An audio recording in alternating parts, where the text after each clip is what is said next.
Perkenalkan, nama saya Elvi Barlian. Saya dari studi S1 Ilmu Komunikasi UT.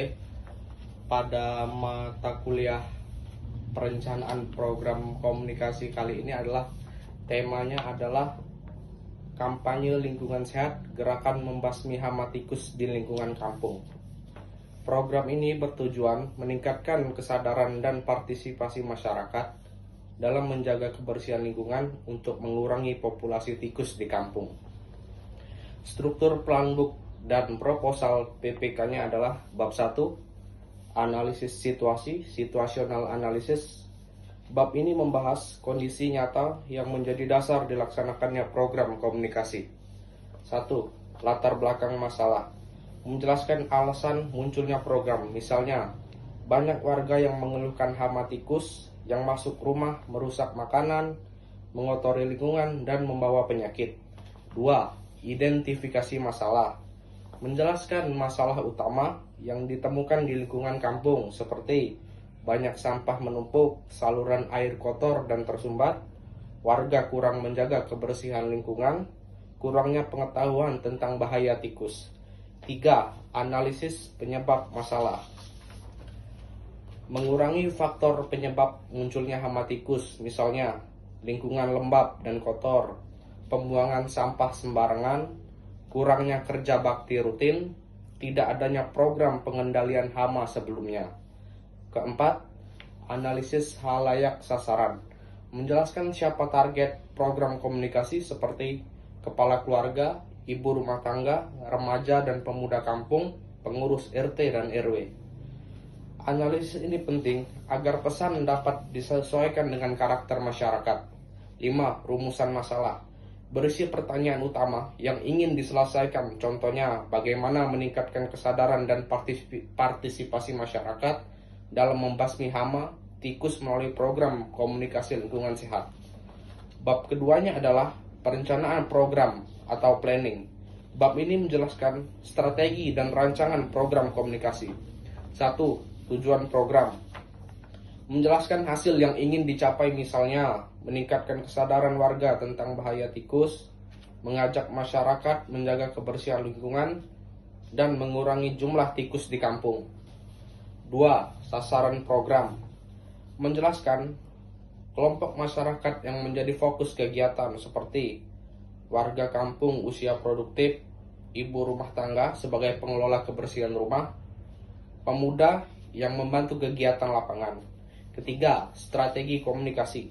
Menjelaskan cara penyampaian pesan kepada masyarakat. Strategi dapat berupa komunikasi persuasif untuk mengajak warga ikut terlibat,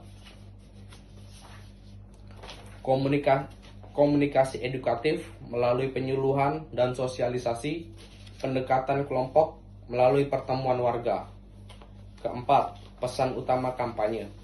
Pesan ini adalah seperti memberi slogan atau inti pesan program, misalnya lingkungan bersih, kampung bebas tikus, bersih kampungnya, sehat warganya. Pesan ini dibuat singkat, jelas, dan mudah diingat masyarakat. 5. Media komunikasi.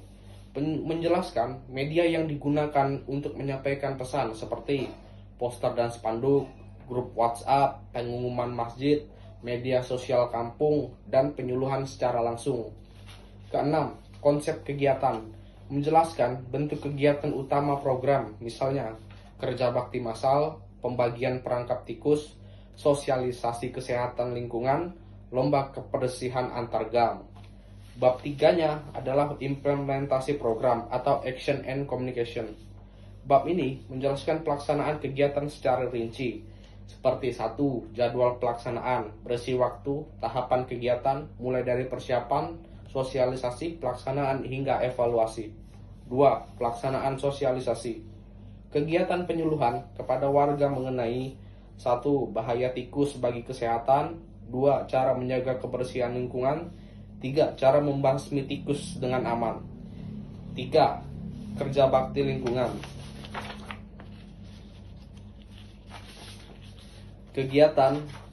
Pada kegiatan membersihkan lingkungan, mengangkut sampah, dan menutup sarang tikus bersama warga.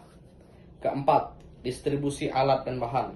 Pembagian perangkap tikus, racun tikus, sarung tangan, dan alat kebersihan kepada warga.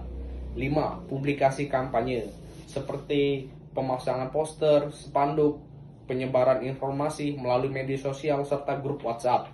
Keenam, pembagian tugas panitia.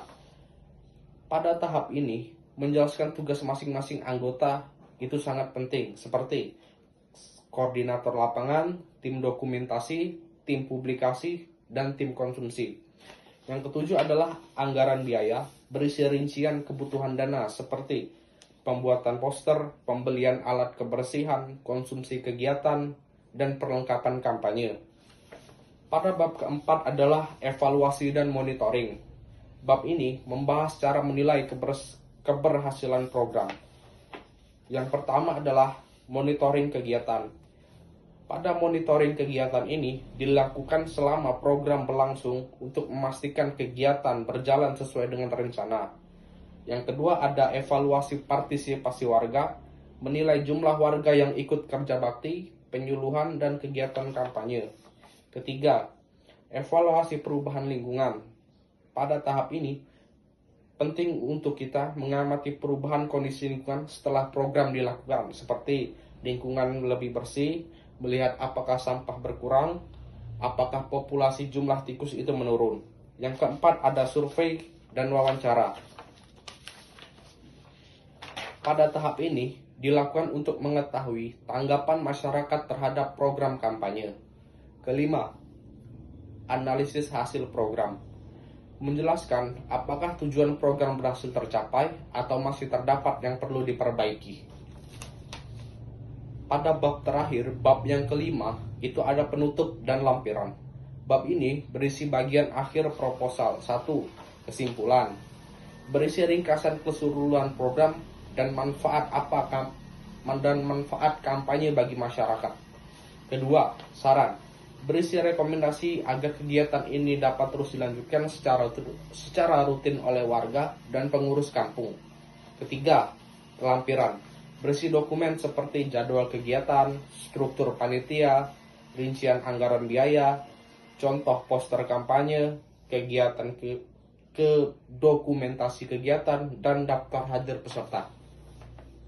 Berikut tugas 3 yang dapat saya sampaikan. Wassalamualaikum warahmatullahi wabarakatuh.